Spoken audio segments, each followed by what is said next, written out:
time no see. I think it's been almost a month since I posted my last vlog. I was really consistent there for a minute, and I didn't stop posting because of a issue with consistency. I stopped posting because there was really nothing to update anyone on. That first month when I was traveling through the United States and staying in Phoenix, it was like stuff just kept coming. There was a lot of working pieces, and I just felt like there was a lot more to discuss. Versus then I got to LA, and now I've just been settling in. So there hasn't been a lot of very exciting things happening because I'm not really well established. I'm getting there. I'm meeting a lot of people. We'll get into that in a minute. There just wasn't a lot to talk about. I had a conversation with my parents. I talked to them probably twice a week. And I remember I was talking to my dad the second week that I was here. And my dad just said, you don't have to have an update for us. We can just talk about life. If you have no big update, that's okay. And that really gave me a lot of freedom, not only in feeling like when I talk to friends and family, I have to have all this amazing stuff going on, but it also gave me freedom in posting too. If I don't have anything to say, if I don't have anything to post, if I don't feel like anything needs to, for lack of a better term, like be put out in the world, I'm just not going to do it. I also didn't feel like everything needed to be recorded and everything needed to be shared. Another aspect of that is when you are first getting settled in a place, the first thing that you do when you meet someone or talk with people, you don't want to like throw your camera in their face and be like, can I record our lunch that we're having? That's always a little awkward versus when you have family and friends who know what you do for work, who are used to it, who you have a deep established relationship with. You might throw a camera in their face and be like, kind of deal with it.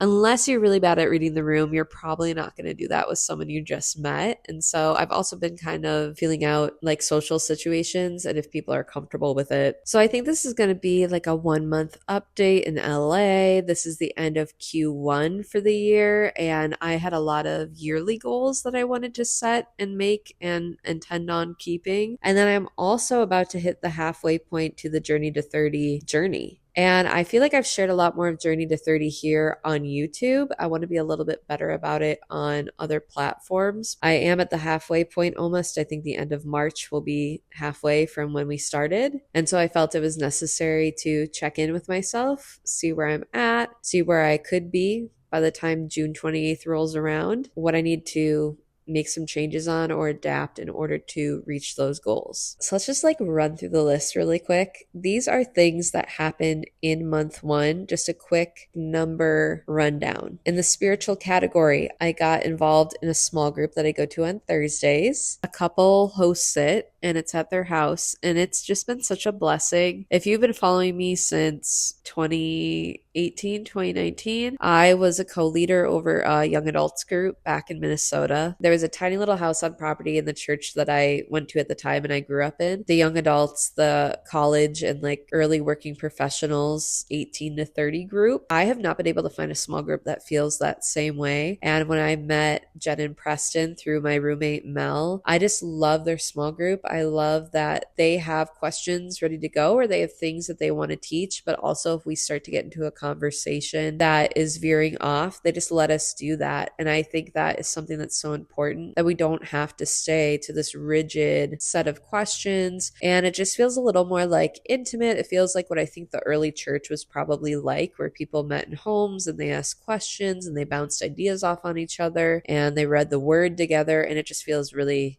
I don't like the word authentic because I think it's overused, but that's how it feels. It feels very authentic. It feels very intimate. It feels very friendly, and it just feels like something I haven't had in my life for a long, long time. I've visited 6 churches so far on the different Sundays that I've been here. I've listened to the Glorified Daily Devotional 3 weeks in a row without skipping a day, and I've spent 30 minutes with God every single day for at least a third of the days that I've been here. That'll be something I'd like to work on a little bit more, but I think that is a really good start for the spiritual category. Churches in LA are really interesting because they all are so different. And I was talking with my roommate Mel about this last night. I think sometimes we get into our preferences. As I visited these churches, I keep telling my roommates, it's not like they said anything blasphemous. It's not like they taught anything incorrectly. It's just that I have preferences about what I like. And I don't think there's anything wrong with that. But I think I definitely grew up in a environment where it was like, this is how you worship the Lord, or this is how you serve the Lord, or this is maybe the best way to do it. And now being in a city where you have so many options, so many denominations, and it really is made for people of all like backgrounds. I think that anyone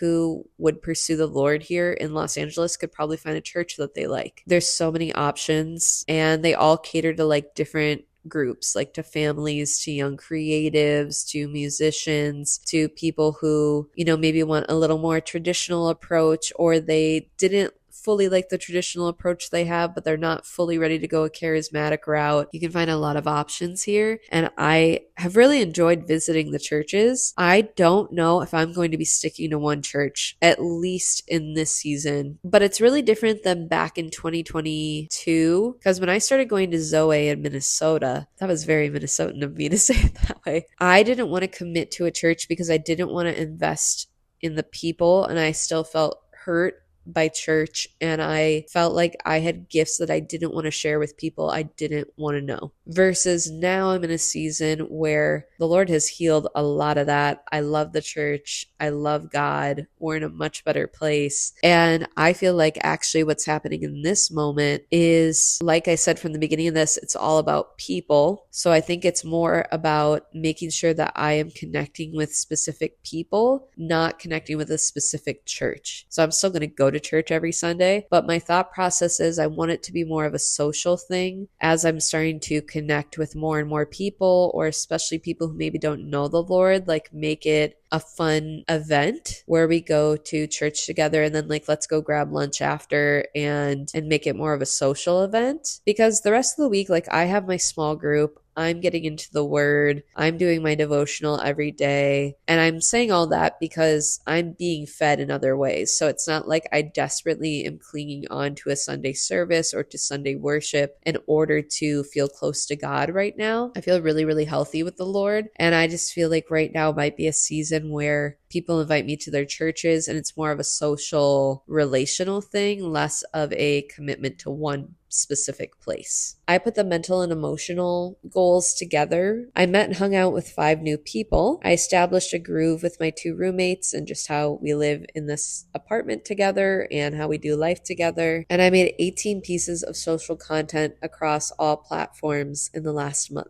I have been really blessed this month with getting to know my roommates better. They both are a great joy to me. And I was even telling my parents this the other day on the phone. I was like, I think in the moment, I was so desperate to get out to LA. Not that I just chose anything. I still had some preferences, but I definitely didn't take into account that how somebody is on a FaceTime for a 30-minute conversation might not be how they are when you live together for months. And the fact that I did not know my roommates really at all, it is such a blessing that we are doing life together so peacefully, that we get along so well. There is no drama. I'm also really blessed because they're both in their upper 30s, and I haven't been in a situation where I have had mentors in my life, and I've been praying about that. And I just feel like the Lord said, here are people who can mentor you, and you also get to do life together. And the fact that we all are really different personalities and we get along and we mesh well, and there aren't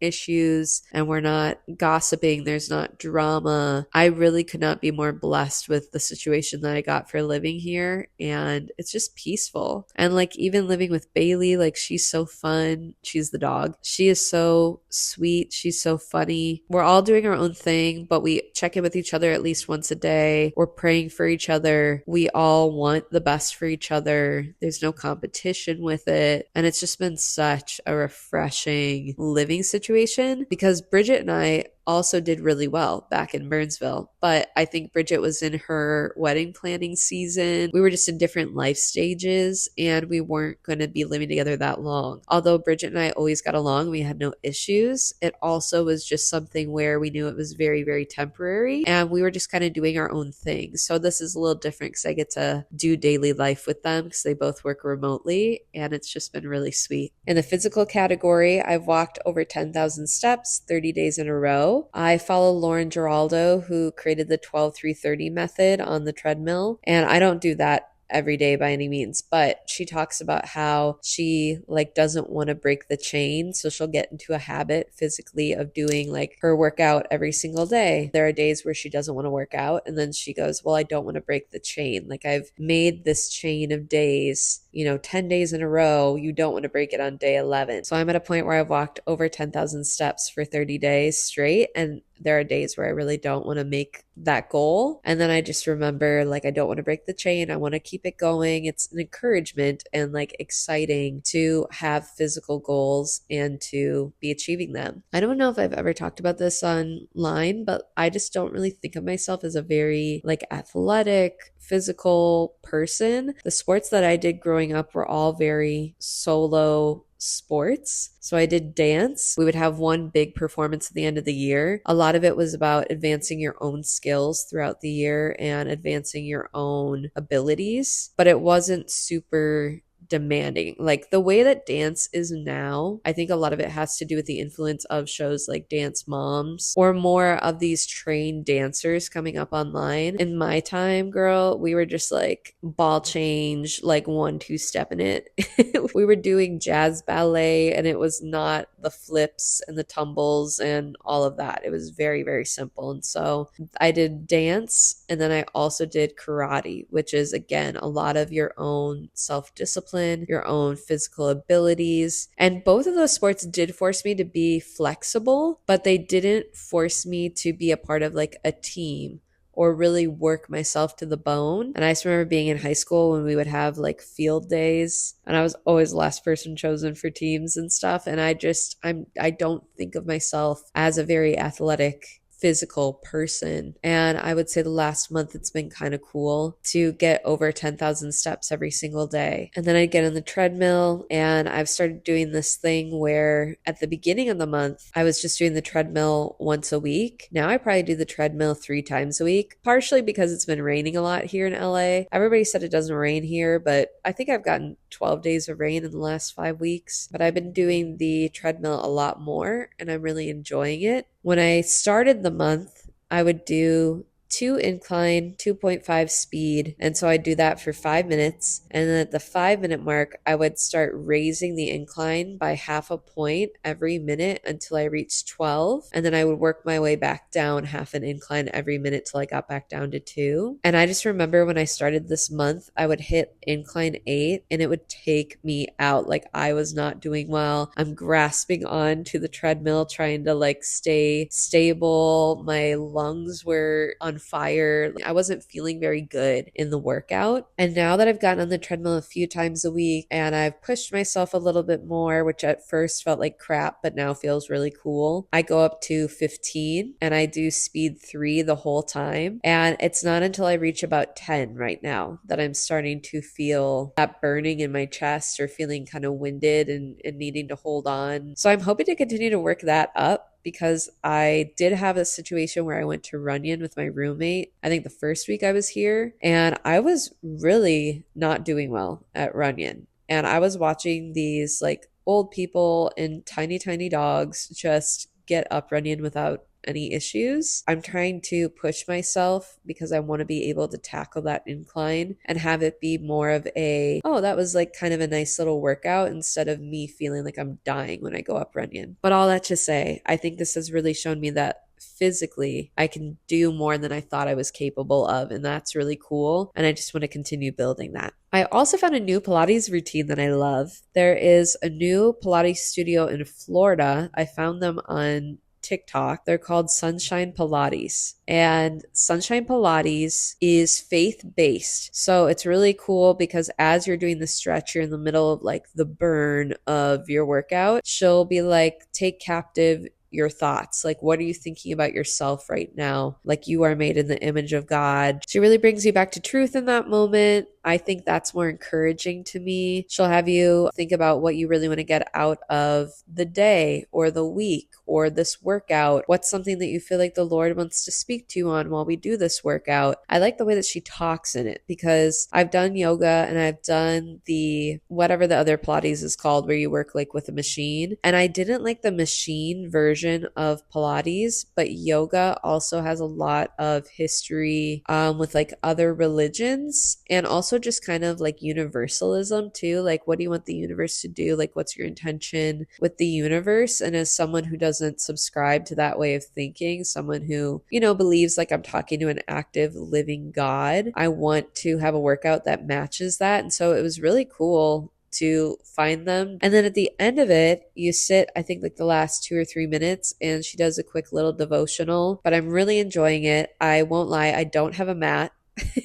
It's kind of like a work in progress moment, but I'm at least doing the stretches. I want to be more flexible again. I used to, when I was doing dance and karate, I used to be able to just stretch no problem, like hands to the floor, like reach beyond my toes. And now I really struggle. Again, I think it was Lauren Giraldo who talked about, like, when you look around, you see people who are doing things like yoga and Pilates as older people. They are way more health conscious. They are healthier in what they eat and their sleeping habits. They're much more flexible than other people their age. And so I would like to obviously not just get to 30 years old and then be like, well, that was good. I want to be able to age peacefully and physically as fit as I can. And I want to continue, as I said from the beginning of this, to be the best version of myself. So it's nice to be able to find a workout that honors God and like feels good in my soul too, like in a spiritual sense, but also I get to work out physically. I think that's really cool. For financially, I went to 2 networking events this month, and they were actually back to back. Jen, who leads our small group, hosted a Christian creative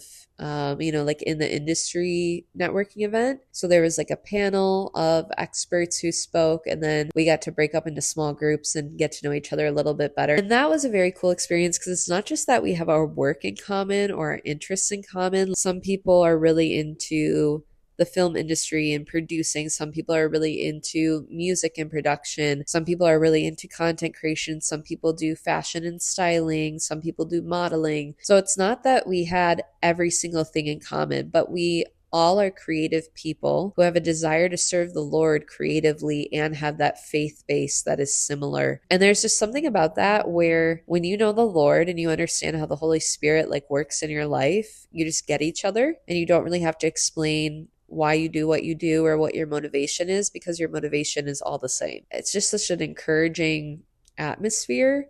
So I'm really grateful that I got to be a part of that. And then I met a friend named Shaylee. I don't think I talked about Shaylee in the last vlog. So the way that I know Shaylee is a little bit complicated. My mom has been working at the same eye care clinic for 36 years, something like that. And back in the 90s, she had a coworker named Cindy, and she and Cindy have remained friends all these years, even though Cindy moved back to a small town in Iowa where her family is. Let me think about this. Cindy's stepmom's brother's granddaughter is Shaylee. So Cindy's stepmom's great niece. So it's very like 5th degree. I mean, there's that old saying about how we're all like 6 connections away from each other or something, or 5 connections away from each other. But we had to go through all 5 connections to get there. She is such a joy, and it was just really fun to get to know her the last month and to meet her roommates. I think there's this bad thought process that LA is full of these like pretentious people, and pretentious people exist everywhere that you go. It's not just LA. I just think LA gets like a bad rap for it. But I've probably met 20 people in the last month, and only one was like not my cup of tea. And I just think, if I was back in Minnesota, I probably have the same statistics, like 1 out of 20 people I probably don't like. But it was Shaylee's roommate, Nay, who works for a PR firm or a PR agency, and the PR agency put on the other networking event. So that was a bigger event that had 250 people, and it was very interesting to be a part of that because that was not a faith-based one, first of all. So we're all creative people, we're all in the industry. It was really intriguing to talk to people because I, at that point, had now done 2 networking events in a month, the first month of being here. And there were a couple people I talked to who had been here 2 years and this was their first networking event. But a few of these people were talking about how they're not where they thought they'd be in their jobs, or they're not getting the opportunities they thought they would get. And then I'm telling them all the stuff that I've done, and they're like, oh, wow, that's so much. But I'm like, I don't know. I just came here not desperate, but I came here being like, I know what I want out of this experience. And I know what I want to have in terms of friendships and work. Maybe I'll put it this way. I think I came here with a clear vision, which is really interesting because I didn't come here for a job, a church, a boyfriend, like anything. So when you look at it in that lens, it's like I came here without a vision in comparison to other people who I've met. I came here with a clear vision that I wanted to be the best that I could be. And that meant that I was going to say yes to a lot of things and be open to meeting a lot of new people. And it's really blessed me, and I highly recommend that if you are moving. I'm a little nervous about tonight. I'll leave in 13 minutes for a people in media event. I went yesterday morning to Beverly Hills thinking I was gonna get an easy part-time job, and I didn't. And that's like a little confusing to me that the Lord said no. I'm trying to stay positive, but I won't lie, my faith is a little shaken after the last few weeks. I put in application 250 this morning. Last night I went to a networking event for Christians who are in media, and that was in someone's home. There was like 40 people. It was very small. It was super easy to just be confident because you walked in already knowing that you at least had one thing in common, and that was faith. And then you might have two things in common, which for me, there was a lot of people who are in like film and acting and things like that, not so much in like content creation. There was a panel of 4 professionals. There's a couple who was older and a couple who was younger, and just talking about like their various roles and their experiences in Hollywood. And I like that they all have like such a heart for what they're creating and also a heart for the city. Like they're not just talking down the city and being like, I'm just here for my job. They really have a heart for what they're doing and where they are, and they haven't left, and they've been here. The younger couple's been here, I think they said 15 years, and the older couple has been here like 41 or something. They've been here a long time, and they have really created roots and friendships, and they were just such an inspiration. Tonight's event is also a networking event, but it's for people in media. I'm hoping there will be a few more people who do what I want to be doing, because in the subtitle it did say people who are in like content creation and social media management. So I'm hoping to meet some people who do what I do, not just people like in the big name industry, so to say. I am a little more nervous for this one. It is at Fab Factory. Like I don't know most places here yet. So that's kind of nice because then I don't have a preconceived notion of what tonight will be like, but also I don't really know what to expect. So I'm just trying to kind of get in a moment where it's like, I've prayed over tonight, I've prayed over my interactions, and trying to just approach it with like confidence, even though I'm like very nervous.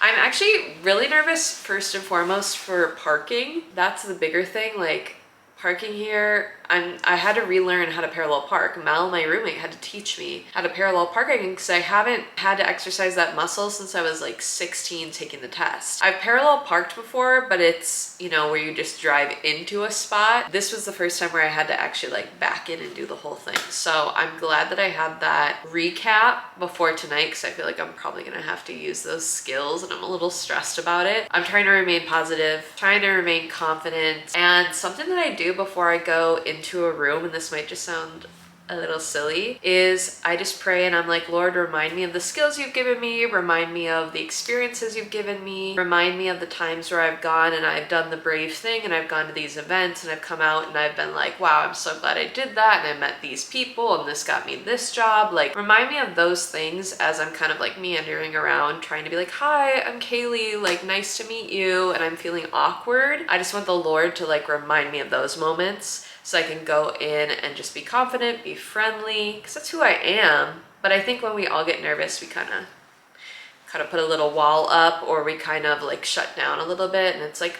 it's so awkward, like trying to maneuver through. And I think I'm just gonna take it step by step. I'm gonna take it through like, let's get through traffic, let's get through parking, let's get through the event, let's get home. I'm viewing it like a 4-part thing. And as long as I can get through each step individually, I'm gonna be okay. It's gonna be a breeze, it's gonna be fine, and whatever happens, happens. I think the other thing with like non-Christian events, which I don't have a problem with this, obviously like I have a glass of wine, I go to wineries, like I have experiences, I have a cocktail at dinner, but there is the factor of also like drinking. I think I have come to LA in a really interesting time where a lot of people are like sober curious. So that'll be interesting to work with and to see how that goes. And I'm kind of leaning more towards the sober aspect, mostly because I just don't know the city well enough to like navigate driving and things like that. And I want to be fresh tonight and I want to be like alert. So those are just all my feelings right now. Trying to get to know people and trying to put yourself out there and have newness all the time is a little exhausting. I'll be honest, I'm gonna be a little excited when today is over because I have these 2 networking events right together, Wednesday and Thursday. And then tomorrow is my friend Shaylee's birthday. So I will probably meet more new people tomorrow at her birthday party, but at least it's like in her house where I know how to get to. And like I have her roommate Nay who invited me to this event tonight. Thank you, Nay, if you're watching. I know Laura, her roommate, like I kind of know a couple of the people in the home. It's already a more comfortable situation tomorrow, and it's a social opportunity that I'm gonna feel like really safe in and kind of know what to expect versus like today, I'm just not sure. I just need to get through it. I need to go over there. I just need to like bite the bullet and do the thing. And then tomorrow, I'm gonna be so happy I did it. I just already know I will because this happens every single time. I get nervous right before and then right after the event or the next day, I'm like, wow, I'm so glad I was a brave girl. So this is my encouragement to you. If you are feeling nervous about networking or putting yourself out there, just go do it. Just go do it. Feel like an idiot. Walk up to people you don't know. I did this last night. I walked up to people I didn't know and I was like, hi, I'm just going around like introducing myself. My name's Kaylee. People sometimes are kind of like, who are you? But it doesn't really matter. Like at the end of the day, we had good conversations. We got to know each other. They weren't picky. They weren't mean. They weren't rude. They weren't like, oh my gosh, who's this girl? Who does she think she is? They just adapted and I like came into the group that they were talking with and that was that. So push through the awkwardness, push through the discomfort, and it'll be worth it when you have the job, you have the friendships, you have the camaraderie, you have the community. It'll all be worth it and you have to think about the end goal before you go into these things, okay? Girl, I am in the middle of the job search. I have applied to over 250 jobs at this point. I've had 2 interviews. One interview did not get very far. I drove 50 minutes across town and they had put incorrect information in their application. So I thought I was applying to a job that was mornings from Monday to Friday full time, and instead they wanted weekends. So that one didn't go very far, but I did do a second interview with a different company, and that was a really interesting experience. It was online, and I've done an online interview before like years ago, but what they did with that one years ago is you would get a question and you had a minute to prepare and then you would record your answer. Like I felt good about that. Let's go on to the next question. You got 2 takes if you wanted. So that's kind of what I was expecting when I started this, and I'm really glad that I did some extra research. I just made some notes and I kind of went over it before I did the interview, because what this one was 30 minutes nonstop. You did not get a minute to prepare, and they just gave you the question and you are answering right there, and the next one and you're answering right there. That was a little bit stressful to me. I am good off the cuff. Like I can make it work. Obviously, like I talk to cameras pretty well, but I also felt like it was so weird because it was almost like the stress of doing an in-person interview, because you can't just like take a moment to relax and kind of collect your thoughts. You feel like you have to have an answer, but it also didn't have the benefit of an in-person interview, which is playing off of another person or a couple of people and being able to let them talk or being able to connect with them. So I'm literally sitting there connecting with a camera with no one on the other side, trying to just desperately get out an answer.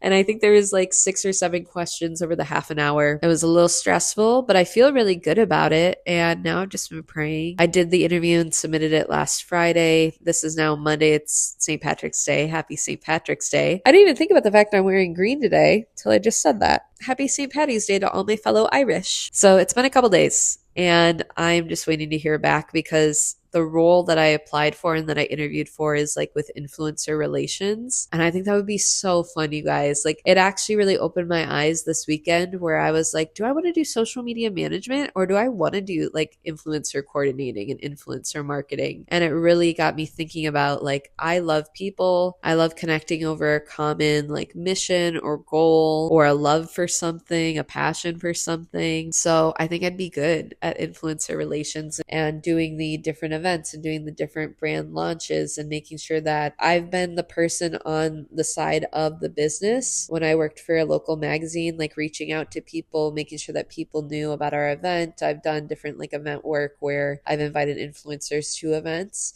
And then I've also been on the side as the creative, like as the influencer, as the content creator. And so I think I really understand both sides very well. Even if I don't get the job, which like I'm praying I do because it would look really good on a resume too. It helped me at least narrow down what I'm actually interested in to be able to apply to those things better. And it also gave me hope that like maybe the job search will end soon. Because let me tell you, when you go through a month and you're putting in 250 applications, and I was checking with people, I was like, okay, look at my resume. Like, do you think I'm overshooting what type of job I could actually do? Do you think I'm going for like too high of a position? And people were telling me, no, like, I think you're in the right range of what type of job and what pay expectation and what your role would be. And I had people look at my resume and tell me if there's anything they'd change. And you kind of get in that grind. And when you get into hundreds of applications, even though they all would be really great opportunities, you do get to a point where you're just exhausted. Like it's so much mental work. It's a full-time job finding a job. At the end of the day, we all have to make money and we all gotta eat. We all gotta put food on the table. There was just a point there right before I got the second interview where I was like, I just don't understand. Like, am I a hamster in a wheel and just doing this with no end in sight? So it gave me a lot more hope. It gave me a lot more focus. And I'm grateful I got to have those interviews. But I could not recommend enough. When you come to a new city, try to come to the new city being the best version of yourself, being open to whatever is going to happen in that city and really having a heart for the people. I'm really grateful that the Lord showed me like it's all about people before I came out here. And I just think that that is something I'm so glad I had my head straight on before I came into a city like Los Angeles and started to interact with people with different intentions. And I think it also helped me because the first like 3 weeks I was really stressed about like I don't know anybody and I don't have a job and I feel like I haven't proved myself, and I was just really stressing. And I would say like the last 3 weeks I've just been feeling a lot of peace about just letting the process play out as it does. I wake up every single day with gratitude for where I'm at. When people offer to do things for me or with me or invite me to stuff, I say yes to it. I say thank you, God, and I'm grateful, and I show up. And that doesn't mean I'm not nervous. That doesn't mean I'm not like stressing in the car the 5 minutes before I get out of the car and go into church or the event. It takes a lot of courage to relocate. And I think if you are someone who's about to relocate or considering it, be prepared to be courageous and be prepared to have to make choices and changes in your life because they are necessary to get what you want out of life. Now let's talk about what I'm going to do going forward, because as I said, I'm about halfway through this journey to 30. Q1 is done. So these are some things that I would really like to continue to get better at. In the spiritual part of things, I said that I wanted to commit 30 minutes to God per day. And I think what I've kind of been doing is maybe like a third of the month, I've been really sitting down, opening the Bible and journaling. Otherwise, I've been doing Glorify every day and kind of just counting that as my time with God. Or I've been walking and praying and just counting that as my time with God. And I want to be careful with how I say this because I don't think there's a way to interact with God that's like better than another way to interact with God. But for myself, I mentally am 100 miles per hour constantly. And I think it's also just something where it's like giving the Lord the respect and intention of sitting down for 30 minutes, not doing anything else, writing a brain dump of like all the things I'm thinking about and just clearing my mind and letting him have that time is going to really be important and beneficial. I've already seen how allowing the Lord into my day-to-day life has really blessed me more and more this month. I want to continue to do that in a deeper, more intentional way that's undisturbed. and that is scheduled in. And oftentimes I am giving a lot of time to the Lord, but I don't feel like I really am being intentional about the way that I'm doing it. I think it's just kind of like, now I need this. Thank you for that. Like, oh, Glorify was good today. And I want to actually sit and journal. Since I most likely will not be committing to one church, that's not part of my goals really anymore. That was part of the goals originally, was to find a church like home and to really give my investment into that. But I just don't think that that is really the course we're going in this season. But I'm going to keep visiting churches and I'll keep you guys updated on if I find one that I'm like, I think the Lord has led me here. In the mental and emotional category, as I said, I've already interacted with 5 new people this month. That is not counting the networking event. What I'm saying when I say that I've met with 5 people this month, people who are not my roommates, people who it's not just like, oh, we should get together, oh, we should grab a coffee, oh, we should do this or that. It's people that I actually sat down with, made a time in my calendar and got to know and had really good one-on-one time with. Those are those 5 people. So by the time June 28th rolls around, I want to have met 20 new people beyond those 5 that I have done the same thing with, and people that I feel at least close enough to that I could rely on them or trust them for things. I want to have a meal or a coffee with at least 20 more people by my birthday. I made 18 pieces of content this month. I definitely could have made more. So my goal right now is 20 pieces of content every month between all the social platforms. So that could be TikToks, Reels, Instagram carousels, YouTube videos. I just want to for sure have 20 pieces of content. I think if I can get 2/3 of the days of the month having content posted, it'll make me feel productive. It'll also make me feel motivated. I always get to December 31st and I'm thinking about the last year and could I have done more? Could I have put more out? Should I have posted that video? Should I have done this? Could I have pushed myself creatively anymore? And the answer is always yes. And I just want to get to an end of a year this year where I get to December and I'm like, wow, I'm really loving December. And I feel like I can rest and I feel like I can relax and I feel really good about the work I'm doing. The other thing I want to do is create a more functional and cozy room, because my room, I'm still living on an air mattress and it just kind of has become the air mattress in the middle of the room. And then everything else is just like on the floor, like random piles, all this stuff. And it just doesn't feel very cozy. I don't need to invest in a ton of stuff because eventually I'll move out my stuff from Minnesota to California. I do want to at least have like, I don't know, a rug on the floor, maybe like a chair. Something that I can just like enjoy my room. That's why I spend so much time out here, because it's so cozy and there's so much natural light out here. Physically, I don't want to break the chain of the 10,000 steps. I want to keep going for as long as I can, rain or shine, no matter what. Even if we have a couple rainy days in a row, it's like the weather here is so good that I never want to take that for granted. I want to be moving my body and I want to not break that chain because that's very important to me. I want to eventually work my way up to Pilates 3 times a week. So I think what I'm going to do right now is just try and get Pilates once a week, because I will do like kind of random. Sometimes I'm like, woo, let's do this like multiple times. And other times I skip a whole week. I'm just going to try and do Pilates at least 1 time a week. And then I'll work my way up before June. And then I want to do 1 social workout per week as I establish more friendships. That was a goal I had at the beginning of this. I'm starting to establish relationships. Sometimes it's been like a walk somewhere or a hike somewhere. I would like to actually get into maybe like workout classes. We'll see. That'll all depend on the financial aspect of things, obviously. Speaking of the financial aspect, I need to get a job. That is my goal. I mean, my goal for that is like maybe today, but if it at least by my birthday, at least by the end of this whole journey, I would like to have steady and consistent work, good pay. I'm so sick of being in a place where like I'm just scraping by, and especially because I was really blessed. I got a new car back in November because I was having such horrible engine issues with my last car. But that did mean that I took a huge chunk out of my savings, and I would like to be rebuilding that and feeling a little more stable financially and not worrying about how much things cost, worrying about, I don't know, just the future of things. And then with that too, once I am more in an established financial place, I have all these trip ideas that I have that I'd like to take, but they're all contingent on where I'm at financially and if I work remotely and things like that. But I do have a goal of being able to take a trip home. That is it for all my current goals. I know that this has been a really talking heavy vlog, so thank you for sticking it out with me. I just had a lot to update on. Like, a whole month in a new city is no small feat. And I just want to say, if you are thinking about relocating or moving, just do it. The first 2 weeks, I wasn't doing horrible, but I just was struggling a lot more. And now I'm 6 weeks in. I feel like I found my footing. I feel a little more established. As I said, all I really have left is the job situation. And from there, like, I am going to feel such peace about where I'm at and what I'm doing. It's been a whole process. Obviously, if you watch from the beginning of leaving Minnesota on January 13th,